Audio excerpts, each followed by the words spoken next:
Two be honest এই answer এটা আমি দিতে পারতেছি না আপনাকে থ্যাংক ইউ। Extremely sorry. না সত্যি কথা বলতে আমাদের বলাররা যখন খুব ভালো বল করে এরকম একটা টোটাল দেয় তখন কিন্তু অত বেশি প্রেশার থাকে না। তো লো স্কোরিং ম্যাচ ছিল, তো আমার রসের সাথে কথা হইতেছিল যে আমরা ফার্স্ট পাওয়ার প্লেটা প্রপার ইউটিলাইজ করবো, উইকেট যেরকমই থাকে আমরা যেন প্রপার ইউটিলাইজটা করতে পারি।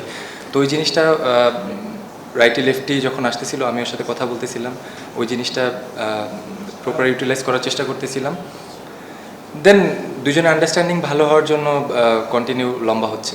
না উইকেট কিন্তু ইজি ছিল না, ফার্স্ট ইনিংসের তুলনায় চিন্তা করতে গেলে ডেফিনেটলি একটু ইজি ছিল।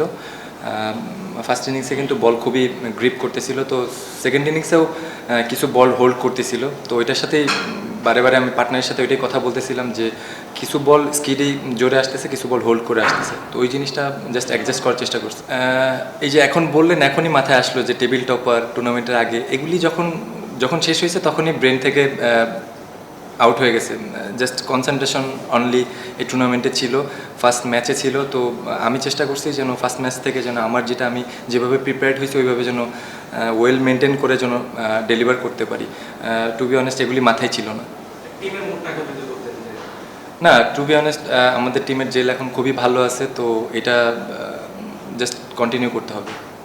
না সত্যি কথা বলতে ওই যে ওই সেম অ্যান্সারটাই, কিন্তু মানে যখন ওই জিনিসটা হ্যান্ড ওভার হয়ে গেছে বা কি হয়েছে না হয়েছে বা গ্যালারি থেকে কি বলছে এগুলি সত্যি কথা মাথায় নিয়ে কিন্তু ক্রিকেট খেলা যায় না। যখন আপনি অ্যাজ এ প্রফেশনাল ক্রিকেটার এইসব জিনিস চিন্তা করে কিন্তু আপনি কখনো ভালো ডেলিভার করতে পারবেন না। তো এইসব জিনিস ব্যাক অফ মাইন্ডে থাকেই না, আমার পার্সোনালি থাকে না, আদার্সদেরটা বলতে পারবো না, বাট আমি আমার জায়গা থেকে চেষ্টা করছি আমার যেগুলি প্ল্যান ছিল ওই প্ল্যান ওয়াইজ জন্য ডেলিভারি করতে পারি, এগুলি যেন এই জিনিসগুলি যেন আমি কোনোভাবে ইম্প্যাক্ট না ফেলে আমাকে। আমার কাছে ফিল হয়েছে যখন মানে ও সিচুয়েশনটা বুঝতে পারতেছে যে আমি কি মাইন্ডে আছি, যখন ও দেখতেছে আমি ওভার এক্সাইটেড, আমি এখন বড় শটে যাবো, তখন এসে কিন্তু আমাকে হোল্ড করতেছে যে মেয়েটা এখন দরকার নেই। তো আমি আবার ওই জিনিসটা ওর সাথে শেয়ার করতেছি, যখন লেফটি দেখতেছি বল যখন হোল্ড করতেছে আমি বলছি যে তুমি আমারে টেক ওভার করো। এই জিনিসগুলি ওর মতন ব্যাটসম্যানটা যখন নন স্ট্রাইকারে থাকে তখন আপনার জন্য ব্যাটিং করতে ইজি হয়, তো ডেফিনেটলি আমার জন্য ইজি হচ্ছে, আমিও চেষ্টা করতেছি ওর প্রপার ফিডব্যাক দেওয়ার জন্য। না টু বি অনেস্ট এই টাইপের প্লেয়াররা কিন্তু ওয়ার্ল্ডে সব জায়গায় সব রকম উইকেটে কিন্তু ক্রিকেট খেলে ইউজ টু, তো আমার কাছে ওরকমভাবে সারপ্রাইজ লাগে না। আমি মানে আমার কাছে এক্সপেক্টেড, মানে এক্সট্রাঅর্ডিনারি না। হ্যাঁ এক্স্যাক্টলি, এটা আমি এগ্রি করবো আপনার সাথে, কারণ আমি ওর সাথে কথা বলতেছিলাম যে ওই জায়গার উইকেট কেমন ছিল, কন্ডিশন কেমন ছিল। আমারও কিন্তু এখানে খেলার কথা ছিল, সামহাও আমার ফার্স্ট ক্লাসের জন্য আমি যেতে পারিনি। তো ওর সাথে এই ব্যাপারটা নিয়ে কালকেও ডিসকাস করছি যে তোমার কাছে উইকেট কেমন লাগলো। তো ও বললো যে জিনিসটা শেয়ার করলো যে ভেরি সিমিলার। তো ওইখানে যেহেতু ও কন্টিনিউ রান করে আসছে আমি ওর উপর 100% কনফিডেন্স ছিলাম যে ওই জায়গাটা কন্টেন্ট করবে, ওই জিনিসটাই রেগুলার কন্টেন্ট করবে। তো ওই জিনিসটা নিয়ে ডিসকাস হয়েছে, ওভারঅল এক্সট্রা ওইভাবে কথা হয় না। তো ডেফিনেটলি ওই জিনিসটা হেল্প করছে। না দেখেন আমরা তো আমার কাছে ওরকম আপনি যেভাবে বলতেছেন আমরা কিন্তু একটা ম্যাচ জাস্ট টপ অর্ডাররা ওই দিন আমরা ভালো স্টার্ট করছি, সামহাও আমাদের জাস্ট টপ অর্ডারে একটু ক্লাবস করছে দেখে হচ্ছে আমরা কন্টিনিউ করতে পারি না, আদারওয়াইজ তো আমরা 3টা ম্যাচ ভালো স্টার্ট করছি। তো আমার কাছে ওরকম মনে হয় না যে এক্সট্রাঅর্ডিনারি ম্যাজিক্যাল কোনো কিছু। লাস্ট 3 বছর ধরে 4 বছর ধরে চেষ্টা করতেছি ট্রিকি উইকেটে কীভাবে রান করা যায়, রানের অপশনটা কীভাবে বাড়ানো যায়। তো ওই জিনিসগুলি একটু একটু করে ইমপ্রুভ করতেছিলাম, ম্যাচে প্রপার ইউটিলাইজ করার চেষ্টা করতেছি। কিছু ম্যাচে হচ্ছে, কিছু ম্যাচে হচ্ছে না।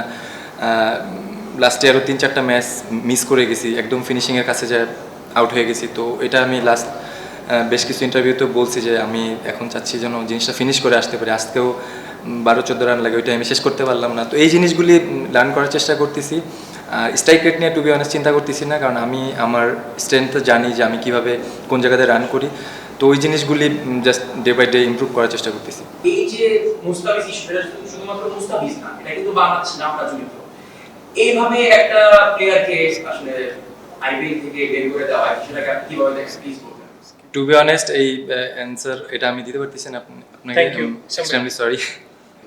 না টু বি অনেস্ট ওই যে ডিলটা প্রপার হচ্ছে, যখন ফার্স্টে আমার বিপিএলটা শেষ হয়েছে তখন একটা রকমের ডিল ছিল। দেন যখন ইনস্ট্যান্ট একদম ওরা আমার ফার্স্ট ক্লাস টুর্নামেন্ট চলতেছে, আমার ফার্স্ট ক্লাসেও তো টি20 ক্রিকেটই হয়েছে। তো আমার কাছে যেহেতু ওভারঅল লেনদেনটা ম্যাচ করে নাই, দ্যাটস আমি এটা চুজ করছি। বাট বোর্ড আমাকে বলছে যে তুমি ডিসাইড করতে পারো, সমস্যা নেই যদি